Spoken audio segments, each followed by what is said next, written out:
யாருக்கு உதவ வேண்டும் அப்படின்னு உணர்த்த, அது வந்து யாருக்கெல்லாம் நம்ம உதவலாம், எப்படிப்பட்டவங்களுக்கு நம்ம உதவக்கூடாது அப்படின்னு சொல்கிறதுக்கு ஒரு சின்ன கதையை பார்க்கலாம். ஒரு காட்டில் ஒரு மிருகங்களை வேட்டையாடக்கூடிய ஒரு வேடன் இருந்தான். அவன் ஒவ்வொரு மிருகங்களையா வேட்டையாடிகிட்டே இருந்தான்.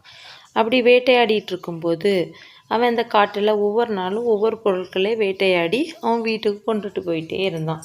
அப்படி இருக்கும்போது ஒரு நாள் அவன் வேட்டையாடிட்டு இருக்கும்போது ஒரு பெரிய சத்தம் கேட்டுச்சு அந்த காட்டில் கேட்ட சத்தத்தில் அவன் வந்து வேட்டையாடவங்களுக்கு தெரியும், இப்படி ஏதாவது ஒரு பெரிய சத்தம் கேட்டுச்சுன்னா அந்த காட்டில் ஏதாவது பெரிய மிருகங்கள் வரப்போகுது, இல்லைன்னா பெரிய மிருகங்கள் வந்து சண்டை போடுது அப்படின்னு தெரியும். அதே போல் இதுவும் ஒரு பெரிய சத்தம் கேட்டவுடனே அவனுக்கு என்ன செய்யணுன்னே தெரியலை. அவன் உடனேயே ஒரு இடத்துல வியந்து அப்படியே ஒளிஞ்சு நிற்கும்போது அந்த காட்டில் வந்து ஒரு சிங்கம் வந்துச்சு. அந்த சிங்கம் வந்த உடனே அவனுக்கு என்ன பண்ணணும்னு தெரியல. அவன் ஓடுறான். அவனும் ஓட ஓட அந்த சிங்கமும் பின்னாடியே துரத்த ஆரம்பிச்சிட்டு அவனும் அது ஸ்பீடாக ஓடி ஒரு பெரிய மரம், அந்த மரத்துக்கு மேலே ஏறுறான். ஏன்னா சில சிங்கங்கள் வந்து என்ன செய்யும், மரம் ஏறணும். அந்த அது வந்து ஏறக்கூடிய மரம் வந்து எப்படி இருக்கணும்னா வண்ணமாக இருக்கணும். அதுபோல் ரொம்ப உயரமாக இருக்கக்கூடாது. அது வந்து கிளைகள் எல்லாம் ஸ்ட்ராங்காக இருக்கணும். அதுபோல் அந்த சிங்கத்துக்கு என்ன செய்யணும், வயசு கொஞ்சம் குறைவாக இருக்கணும். அப்படி இருந்தால் தான் சிங்கம் வந்து மரம் ஏறிக்கிடும்.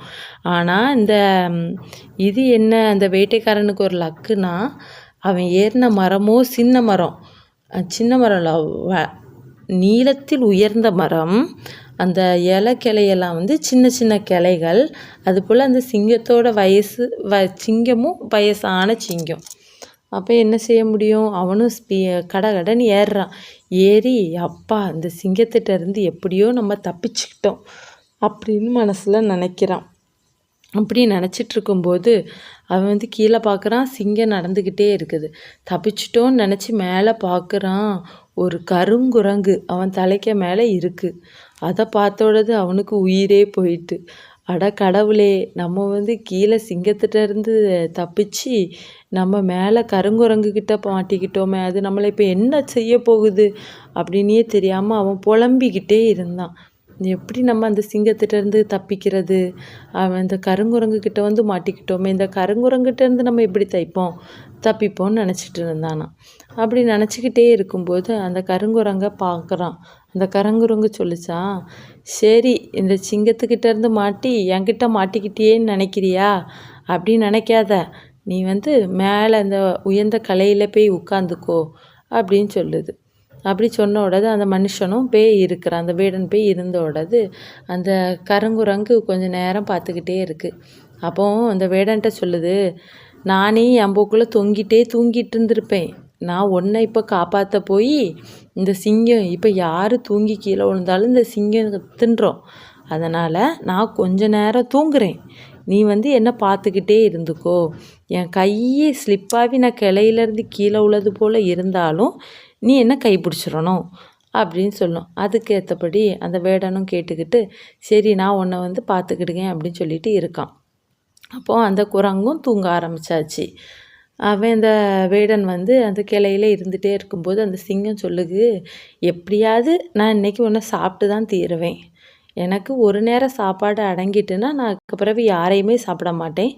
இன்றைக்கி வந்து சாப்பாடு அவ்வளோந்தான் அப்படின்னு சொல்லிக்கிட்டு அப்போ அது சிங்கம் தான் சொல்லுது, அப்போ நீ என்ன செய்கிறன்னா நீ காப்பாற்றிக்கணும்னா அந்த குரங்கோட கையை இழுத்து விட்டுட்டேன்னா அந்த குரங்கு வந்து கீழே விழுந்துடும், நான் அதை சாப்பிட்ருவேன். அப்போ நான் இன்றைக்கி சாப்பிட்டாச்சு, நான் அதுக்கு பிறகு இன்றைக்கி யாரையும் சாப்பிட மாட்டேன், நாளைக்கு தான் சாப்பிடுவேன் அப்படின்னு சொல்லுது.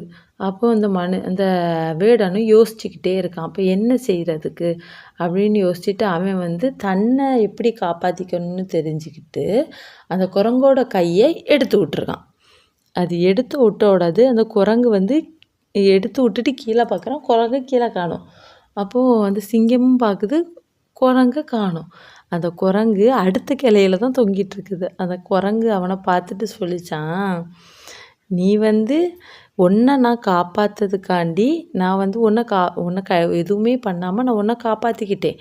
ஆனால் நான் கொஞ்ச நேரம்தான் தூங்குவேன்னு சொன்னேன். சொன்னதுமே உனக்கு மனசில் அதிக ஆலோசனைகள் ஆரம்பிச்சிட்டு, அதனால் நான் தூங்கவே இல்லை. என் கண்களை மட்டும் மூடிக்கிட்டு நான் கிளைகளை பிடிச்சி தொங்கிக்கிட்டே இருந்தேன். ஆனால் நீ வந்து உன்னை காப்பாற்றிக்கிறதுக்காண்டி நீ என்னை வந்து இந்த சிங்கத்திட்ட பிரச்சனைக்குள்ளே மாட்டி விட ஆரம்பிச்சிட்ட. என்னையே நீ கொல்லதுக்கு துணிஞ்சிட்டல. இனி நான் வந்து உன்னை நான் காப்பாற்ற மாட்டேன். நீ யாரோ நான் யாரோ அப்படின்னு சொல்லிட்டு. இதே நிலமை தான், இந்த குரங்கோட நிலமை தான் நமக்கும்.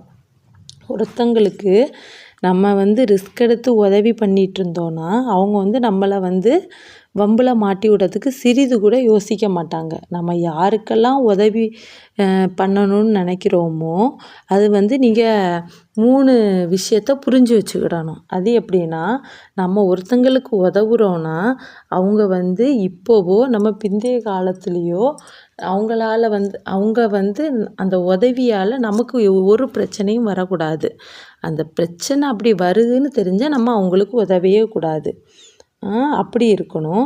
இல்லைன்னா நம்ம இப்போ உதவி பண்ணியிருக்கோம், அவங்க பிறகு நமக்கு உதவி பண்ணுவாங்க அப்படின்னு நினச்சி நம்ம யாருக்குமே உதவி பண்ணவே கூடாது. அவங்க அதுக்கு பிறகு அவங்க பண்ணாட்டா நம்ம அவங்கள வந்து நான் அப்போ பண்ணேன்ல அதை சொல்லியும் காட்டக்கூடாது.